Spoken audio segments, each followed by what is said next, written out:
Alam mo bang maraming health benefits ang pagkain ng apricot?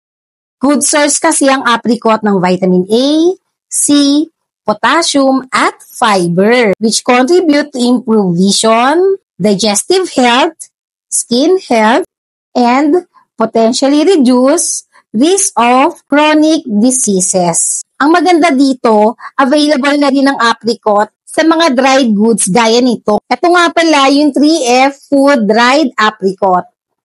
Try natin. Actually, first time ko lang makatry ng dried apricot.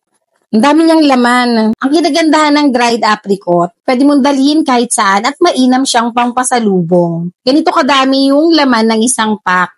So, moment of truth, ito try na natin. So, ito yung isa. Try natin yung lasa. Ang sarap. Hindi siya ganun katamis. Medyo chewy. Mainam pang snacks. Ang baon. Mainam din to pang himagas. Perfect to para healthy yung mga kinakain ng mga anak natin.